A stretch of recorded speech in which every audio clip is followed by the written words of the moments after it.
A couple of years ago, I started getting some strange physical illness symptoms, which gradually built up into many chronic pains and problems across multiple areas of my body.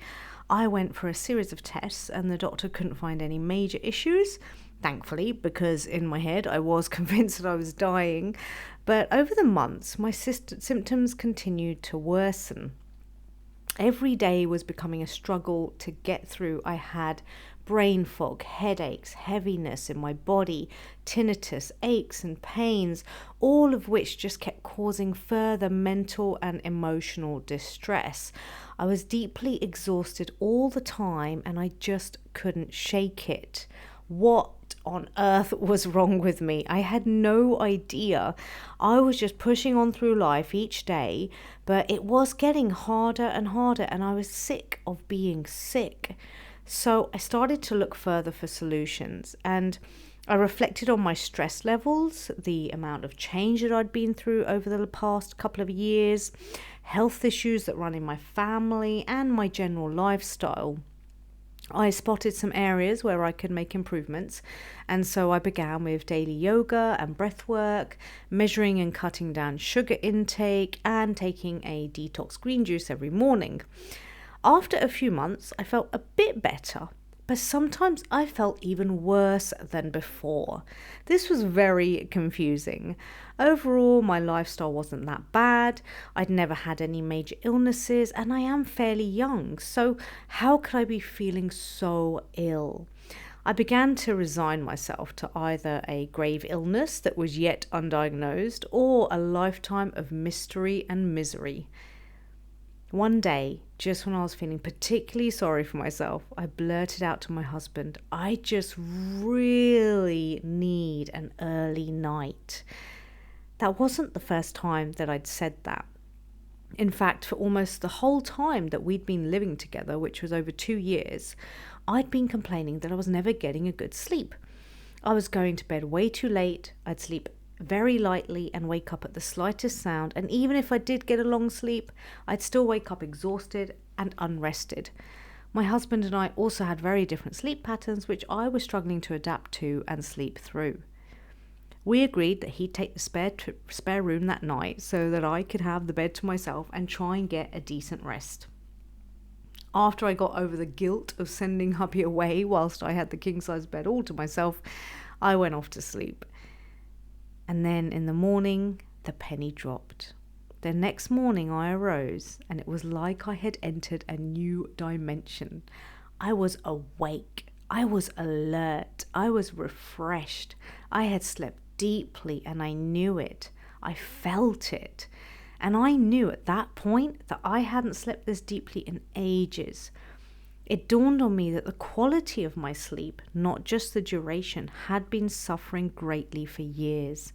And I didn't even notice it happening.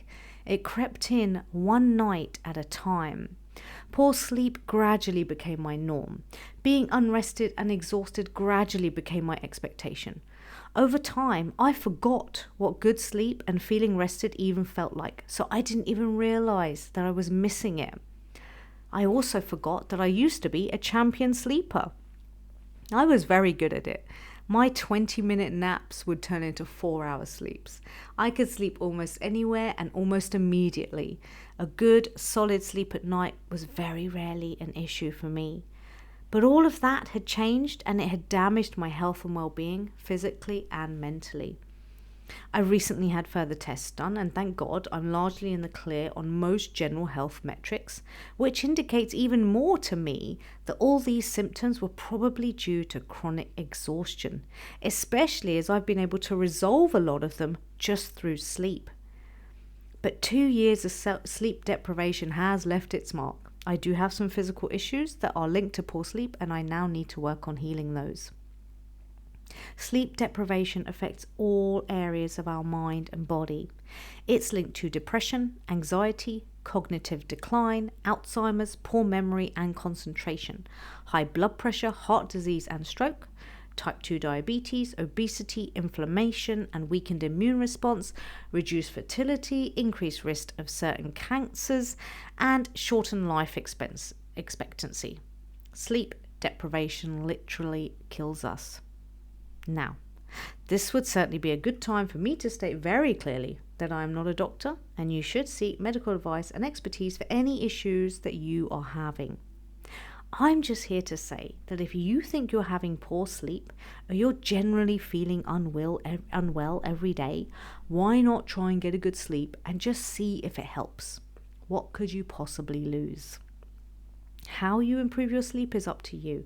Again, I'm not a doctor and everyone's situation is different, so please seek advice where required.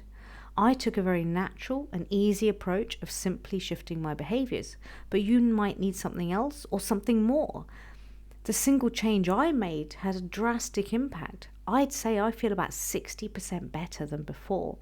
However, I still go to bed too late, get stuck scrolling on my phone before I sleep, and sometimes make the mistake of having caffeine too late in the day. I also need to heal and recover from the physical damage that has been done. So it is a work in progress, but I'm going in the right direction. And now, over to you. If you think poor sleep might be affecting your health and well-being, what will you do to improve it? And remember, quality of sleep is key. It's not just about duration. Do you know perhaps someone else who needs to hear this message? If you do, share it with them. It could change their life, just as it has done for me. Many of us suffer in silence and don't even realize what's going on. I gradually deteriorated over the course of 2 years, and I didn't even realize that sleep was a predominant cause. The damage that's been done is no joke, and I now have to rectify it. But prevention is always better than cure. So I hope this message lands deeply for those who need to hear it, and it encourages and inspires you to take action to improve your sleep and thus your overall health, well-being and happiness. Thanks so much for listening, and here's to happy sleeping.